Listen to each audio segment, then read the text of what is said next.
નમસ્કાર, દૂરદર્શન સમાચાર સાથે હું અમિતા વાંજા। સૌપ્રથમ મુખ્ય સમાચાર। સંસદના ચોમાસુ સત્રના છેલ્લા દિવસે યોજાશે જમ્મુ કાશ્મીરમાં ચિરંજીવ શાંતિનો ઉપાય શોધવા માટેની સર્વપક્ષ બેઠક। ભારત પર્વ તિરંગા યાત્રા, દેશભક્તિનો ફિલ્મોત્સવ એવા અનેક કાર્યક્રમો વડે સ્વાતંત્ર્ય દિવસની ઉજવણીનો રંગ ઘૂંટશે મોદી સરકાર।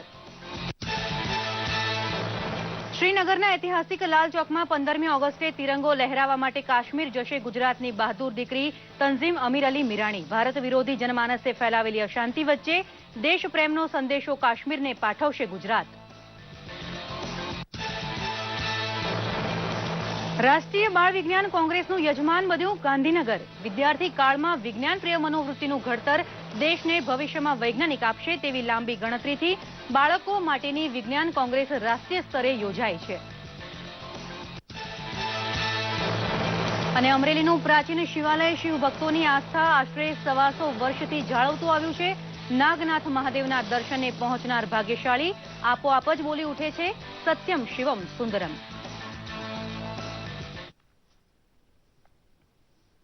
જોઈએ સમાચાર વિગતવાર। સંસદના ચોમાસુ સત્રનો આજે અંતિમ દિવસ છે। 20 દિવસ ચાલેલા સંસદના આ સત્રમાં ઐતિહાસિક જીએસટી બિલ અને માતૃત્વ લાભ સહિતના મહત્વના બિલો પસાર થયા છે। આ અગાઉ ગઈકાલે દલિતો પરના અત્યાચાર મુદ્દે સંસદમાં ચર્ચા થઈ હતી। તમામ પક્ષોએ આ સમસ્યાના સામાજિક નિરાકરણ માટે સર્વસંમતિ વ્યક્ત કરી હતી। બીજી બાજુ કાશ્મીરની સ્થિતિ મુદ્દે સંસદમાં થયેલી ચર્ચા બાદ આજે આ મુદ્દે પ્રધાનમંત્રી નરેન્દ્ર મોદીના વડપણ હેઠળ સર્વપક્ષીય બેઠક મળશે। કાશ્મીરમાં છેલ્લા 1 મહિનાથી ઊભી થયેલી અશાંતિને થાળે પાડવા કેન્દ્ર અને રાજ્ય સરકાર સતત પ્રયત્નશીલ છે। કાશ્મીર મુદ્દે રાજકીય પક્ષો અને અન્ય સંગઠનો સાથે ચર્ચા માટે સરકારે તૈયારી બતાવી છે। દેશની આઝાદીના 70 વર્ષની ઉજવણી માટે માહિતી અને પ્રસારણ મંત્રી વેંકૈયા નાયડુ નવી દિલ્હીમાં સ્વાતંત્ર્ય દિવસ ફિલ્મ સમારોહને ખુલ્લો મૂક્યો હતો।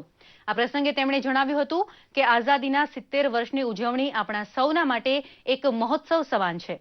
ભારતે આઝાદી માટે કરેલો સંઘર્ષ આજે સમગ્ર દુનિયા માટે ઉદાહરણરૂપ છે।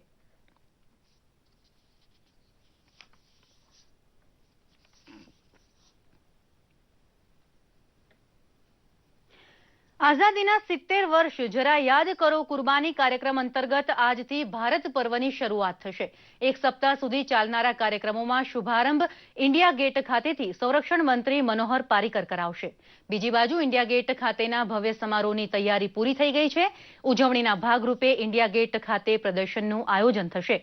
રાજપથ ખાતે યોજાનારા કાર્યક્રમમાં સેનાના બેન્ડ પણ ભાગ લેશે।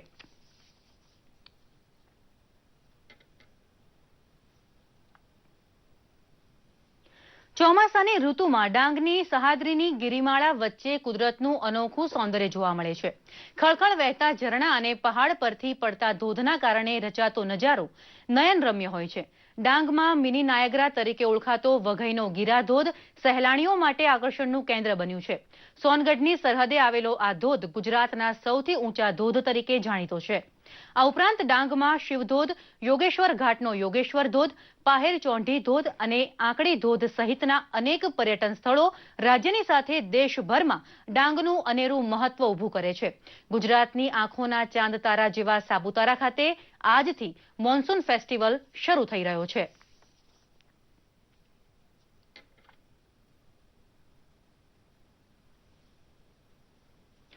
કહેવાય છે કે શિવલિંગના મૂળમાં બ્રહ્માજીનો વાસ છે, મધ્યમાં ભગવાન વિષ્ણુ બિરાજમાન છે અને ઉપરના ભાગમાં ઓમકાર રૂપ ભગવાન સદાશિવ છે। શિવલિંગની વેદીએ આદ્યશક્તિ જગદંબા પાર્વતીજીનું પરમ પ્રતીક છે। ત્યારે શ્રાવણ માસમાં શિવલિંગની પૂજા શ્રદ્ધાળુઓ માટે ખાસ બની જાય છે। દર્શન કરીએ અમરેલીમાં આવેલા પ્રાચીન શિવાલયના।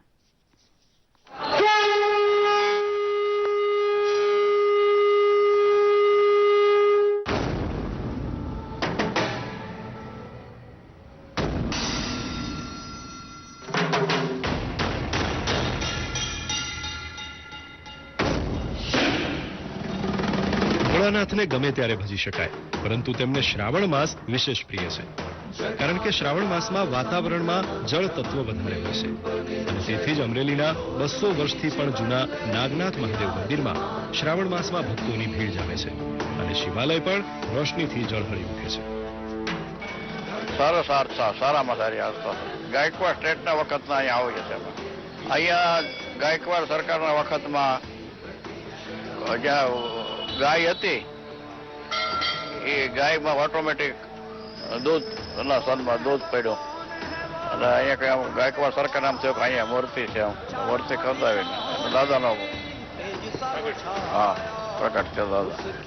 માન્યતા છે કે અહીં પહેલા જંગલ હતું. ખોદકામ કરતા અહીં શિવલિંગ મળી આવ્યું, જ્યાં ગૌ માતા નિયમિત દૂધનો અભિષેક કરતી હતી. જે વાત ધ્યાને આવ્યા બાદ તે વખતના દીવાને અહીં મંદિરનું નિર્માણ કરાવ્યું. તે વખતે મંદિર નિર્માણ માટે 60,000નો ખર્ચ થયો હતો. મંદિર નિર્માણ બાદ દિવાનજીના પ્રજ્ઞાચક્ષુ પુત્રને આંખોની રોશની મળી હોવાની વાયકા છે. આ મંદિરને લગભગ 200 વર્ષ પૂરા થાય છે અને સૌથી જૂનું અને જાણીતું મંદિર છે અમરેલીનું અને સૌથી લોકોમાં સૌથી આસ્થાનું પ્રતીક છે અને અહીંયા શ્રાવણ મહિનામાં તો ખાસ લોકોને ખૂબ આસ્થા છે નાગનાથ. શિવમાં લીન થવાના પવિત્ર માસમાં હજારો શ્રદ્ધાળુઓ મનોકામનાઓ પૂર્ણ કરવા શિવ ઉપાસના કરે છે અને ભોળા શંભુને રીઝવવા હર હર મહાદેવના નાદથી વાતાવરણ પણ શિવમય બની જાય છે. હસમુખ રામાણીનો અહેવાલ, દૂરદર્શન સમાચાર, અમરેલી.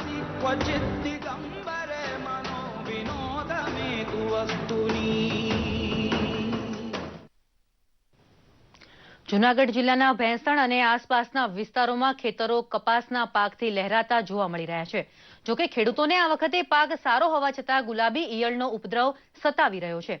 અનેક તકેદારી રાખવા છતાં ઈયળનો ઉપદ્રવ થતા ખેડૂતોમાં ચિંતા પેઠી છે. આ સંજોગોમાં નિષ્ણાંતો ખેતરમાં મિથાઇલ પેરેથોનનો છંટકાવ કરવાની તેમજ ખેતરમાં ફેરોમેન ટ્રેપ ગોઠવવા સહિતની સલાહ આપી રહ્યા છે.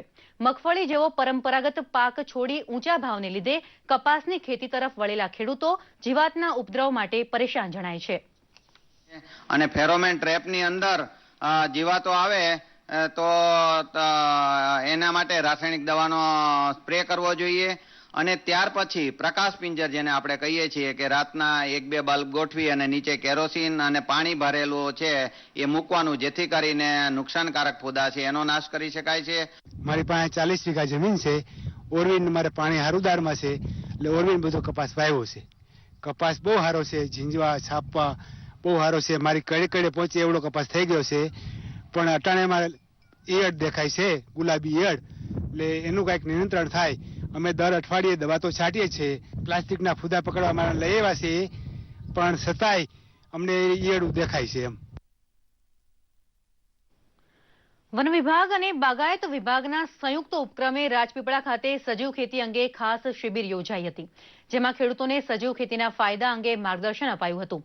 ખેતીમાં વધતા જતા રાસાયણિક ખાતરના વપરાશથી ઘટેલી જમીનની ફળદ્રુપતા પાછી લાવવા સજીવ ખેતી એકમાત્ર ઉપાય હોવાનો નિષ્ણાંતોનો મત છે. શિબિરમાં રાજ્યના બાગાયત નિયામક R.A. શેરસિયાએ જણાવ્યું હતું કે જંતુનાશક દવાઓના ઉપયોગથી માણસના આરોગ્ય ઉપર અસર પડે છે અને રાસાયણિક ખાતરો જમીનની ફળદ્રુપતા ઘટાડે છે. આવા સમયે ખેડૂતો સજીવ ખેતી અપનાવે તે સમયની માંગ છે. શિબિરમાં સજીવ ખેતી અને સેન્દ્રિય ખાતર માટે જરૂરી પ્રમાણપત્ર અંગે પણ વિગતવાર માહિતી આપવામાં આવી હતી.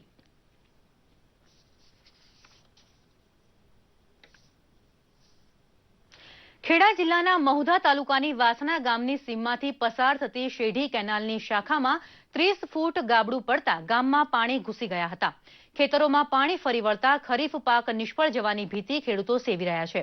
તો કેનાલના પાણી ગામમાં ફરી વળતા પૂર જેવી પરિસ્થિતિને પગલે ગ્રામવાસીઓ ભારે હાલાકી ભોગવી રહ્યા છે. ઉલ્લેખનીય છે કે કેનાલમાં ગાબડું પડવાને કારણે પૂર્વ અમદાવાદમાં 2 દિવસ પાણીની તંગી પડી શકે છે. આ ઘટનાની જાણ થતાં નાયબ કાર્યપાલક ઇજનેર સહિતના અધિકારીઓએ ઘટના સ્થળે પહોંચીને કેનાલનું પાણી બંધ કરવા શેઢી શાખાને જાણ કરીને ગાબડું પૂરવાની કાર્યવાહી ત્વરિત ધોરણે હાથ ધરી છે.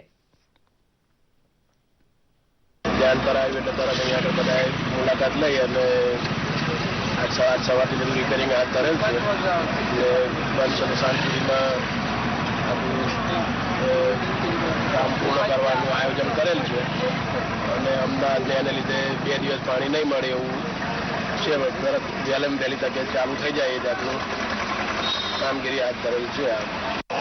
કેનાલમાંથી જે ભુવરિયું પડ્યું, ભુવરિયામાંથી મોટું ગાબડું પડી ગયું. ગાબડું જે પડી ગયું એમાંથી જે પાણીનો ફોર્સ આવ્યો સીધો રોડનો ટચ થઈ રોડ ઓરંડીને સીધો મકાનની અંદર પહેરી ગયું. મકાનની બાજુમાં મારું ખેતર આવેલું છે એટલે ખેતરની અંદર ત્યાં થયું એટલે સીધો વરંડો તોડી કાઢ્યો મારો આખો. ગાંધીનગર ખાતે 24મી રાષ્ટ્રીય બાળ વિજ્ઞાન કોંગ્રેસ 2016નો ગઈકાલે શુભારંભ કરાયો હતો. National council for science and technology વિજ્ઞાન અને પ્રૌદ્યોગિકી વિભાગ તથા ભારત સરકાર સાથે ગુજકોસ્ટ દ્વારા રાજ્યમાં નેશનલ ચિલ્ડ્રન સાયન્સ કોંગ્રેસ દ્વારા એક આકર્ષક કાર્યક્રમનું આયોજન કરવામાં આવ્યું છે. આ કાર્યક્રમ અંતર્ગત રાજ્યના દરેક જિલ્લામાંથી 100 શાળાઓ ભાગ લેશે. દરેક શાળામાંથી સબથીમ પ્રમાણે 8 પ્રોજેક્ટ આવશે તેમજ દરેક પ્રોજેક્ટમાં 5 વિદ્યાર્થીઓ ભાગ લેશે. મહત્વનું છે કે આ તમામ વિદ્યાર્થીઓને તેમના પ્રોજેક્ટ ઓનલાઈન કરાવવા માટે પ્રોત્સાહિત કરવામાં આવશે. વૈજ્ઞાનિકો અને શિક્ષકોનું માર્ગદર્શન બાળ વૈજ્ઞાનિકોને મળે તેવી વ્યવસ્થા અહીં ગોઠવાઈ છે.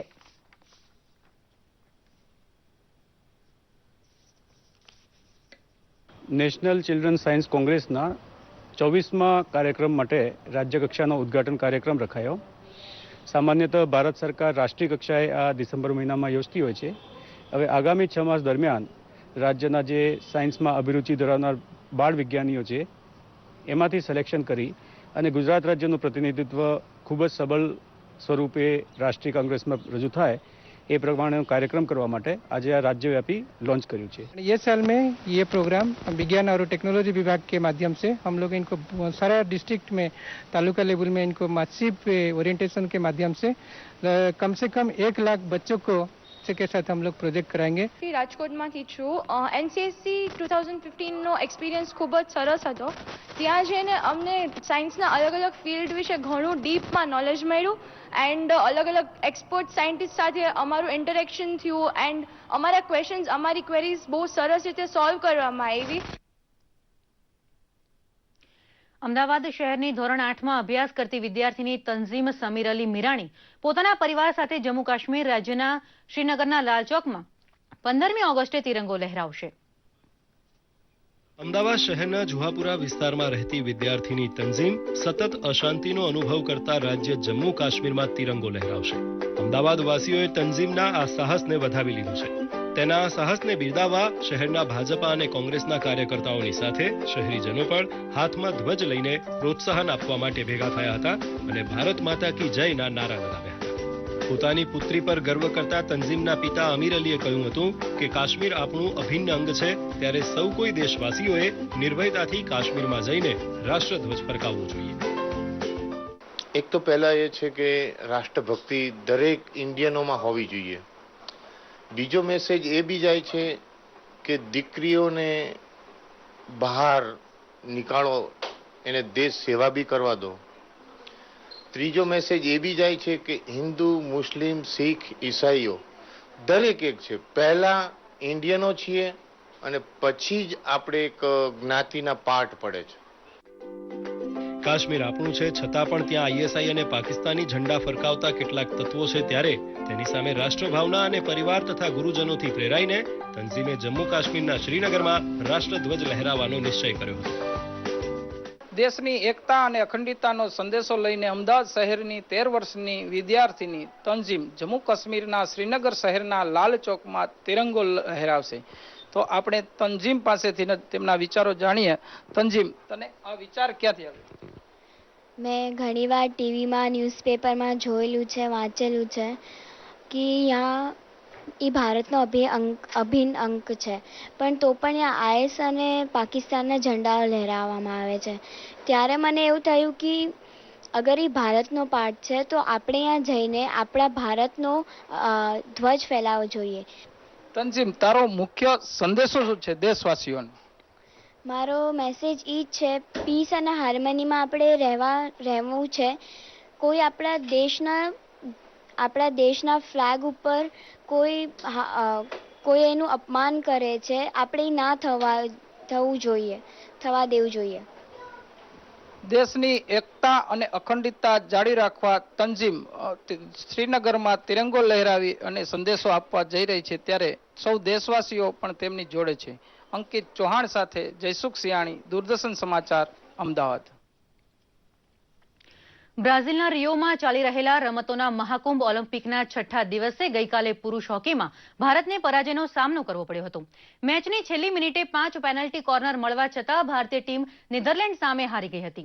બીજી બાજુ ભારતે પરાજય છતાં ક્વાર્ટર ફાઇનલમાં ભારતે સ્થાન મેળવ્યું છે. ભારતીય મહિલા હોકી ટીમનું નિરાશાજનક પ્રદર્શન પણ યથાવત રહ્યું હતું. ભારતીય મહિલા ટીમ અમેરિકા સામે હારી ગઈ હતી. હવે તેનો સામનો આર્જેન્ટિના સામે થશે. બેડમિન્ટનમાં સાયના નહેવાલ અને પીવી સિંધુએ પોતપોતાના મુકાબલા જીતી લીધા હતા. જ્યારે યુગલ મુકાબલામાં ભારતને નિરાશા હાથ લાગી છે. મહિલા યુગલમાં જ્વાલા ગુટ્ટા અને અશ્વિની પુનપ્પાની જોડી પોતાની પહેલી ગ્રુપ મેચમાં જાપાની જોડી સામે હારી ગઈ હતી. તીરંદાજી અને બોક્સિંગમાં પણ ભારતનું પ્રદર્શન સરાહનીય રહ્યું નહોતું. ભારતીય તીરંદાજ બોમ્બાયાલા દેવી અને દીપિકા કુમારી પ્રી ક્વાર્ટર ફાઇનલમાં હારીને સ્પર્ધામાંથી બહાર ફેંકાઈ ગઈ છે. બોક્સિંગમાં ભારતીય બોક્સર શિવ થાપાની સફર પહેલા જ રાઉન્ડમાં થંભી ગઈ છે. 56 કિલોગ્રામ વર્ગમાં ક્યુબાના બોક્સરે થાપાને હરાવ્યો હતો. દરમિયાનમાં આજનો દિવસ ભારત માટે ઘણો મહત્વનો રહેશે. શૂટિંગમાં ગગન નારંગ અને ચેન સી પાસે મેડલની આશા છે, તો સામે તીરંદાજીમાં અતાનુ દાસ પણ ભારતને મેડલ અપાવશે તેવી અપેક્ષા છે. બોક્સિંગમાં વિકાસ કૃષ્ણ પ્રી ક્વાર્ટર ફાઇનલમાં મુકાબલો રમશે. આજથી એથ્લેટિક્સના મુકાબલા પણ શરૂ થઈ રહ્યા છે. અત્યારે બસ આટલું જ. વધુ સમાચાર માટે જોતા રહો દૂરદર્શન સમાચાર. નમસ્કાર.